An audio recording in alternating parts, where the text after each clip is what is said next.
Hello दोस्तों, स्वागत है आप सभी का एक बार फिर से मेरे YouTube चैनल जीनियस एकेडमी पर। दोस्तों, आज हम बात करने जा रहे हैं आईसीआईसीआई प्रूडेंशियल फंड के मिड कैप फंड के बारे में।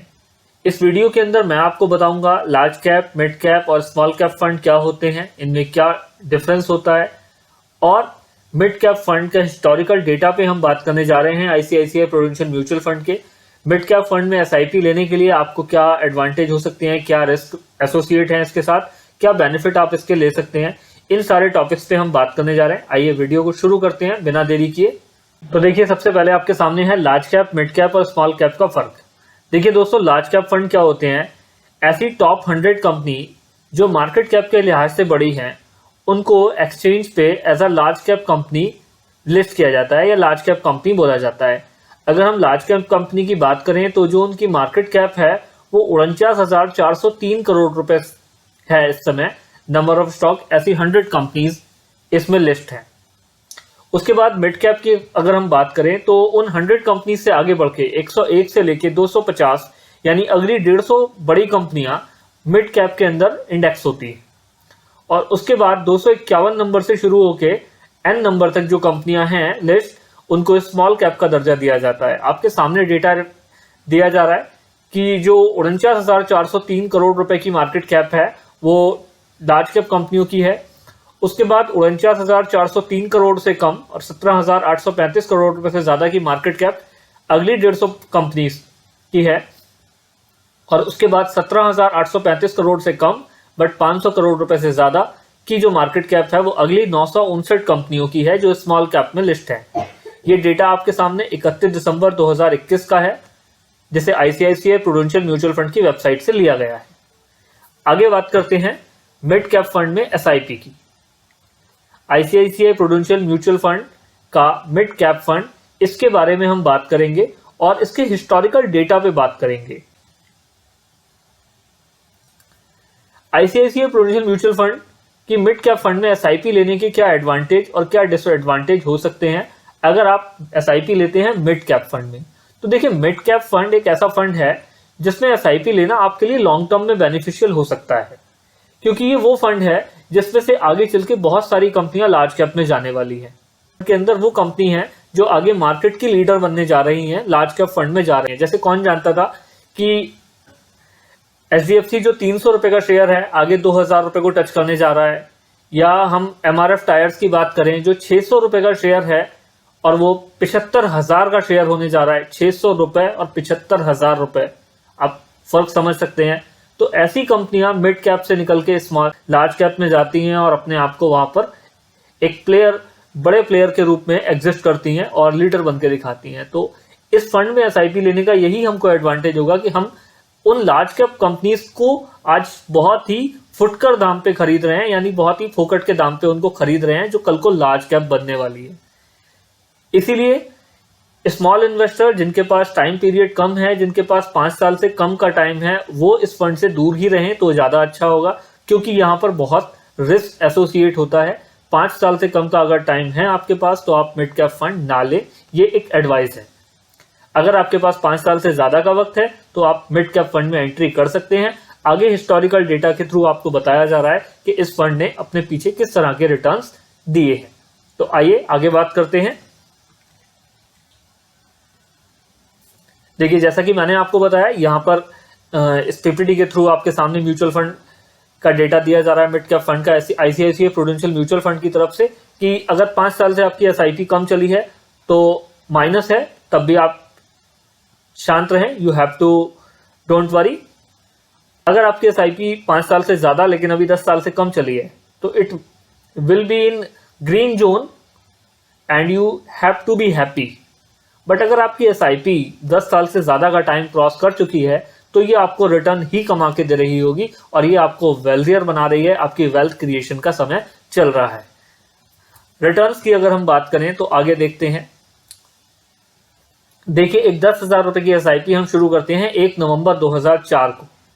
10,000 रुपए का रेगुलर इन्वेस्टमेंट हम मंथली अगर शुरू करें तो देखिए इस फंड ने किस तरह के रिटर्न बना के दिए हैं। देखिए दोस्तों, पहला साल 1,20,000 रुपया जमा होता है और मार्केट वैल्यू 1,52,000 रुपए। अगले साल हमारे 1,20,000 और जमा हुए, टोटल इन्वेस्टमेंट 2,40,000, मार्केट वैल्यू 3,78,000। उसके एक बाद साल फिर 3,60,000 जमा हो जाते हैं 3 साल में, और मार्केट वैल्यू आप समझिए डबल के आसपास है, 7,19,322 रुपए।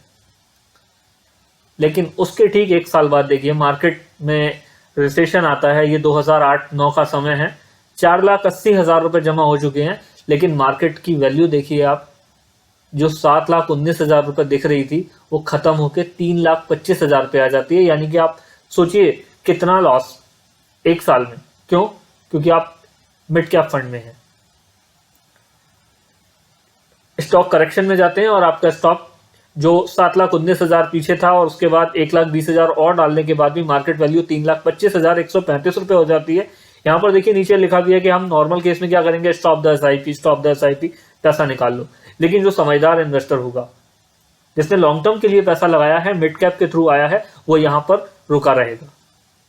और देखिए फिर एक साल में क्या होता है, जहां 5 साल पूरे होते हैं, 6 लाख रुपए जमा होते हैं, जो मार्केट वैल्यू पिछले साल 3,25,000 थी वो एकदम से बढ़ के 7,90,000 हो जाती है। तो ये शुरुआती 5 साल का डेटा आपके सामने है कि किस तरह से फ्लक्चुएशन हम देख रहे हैं। उसके बाद देखिए आगे क्या होता है।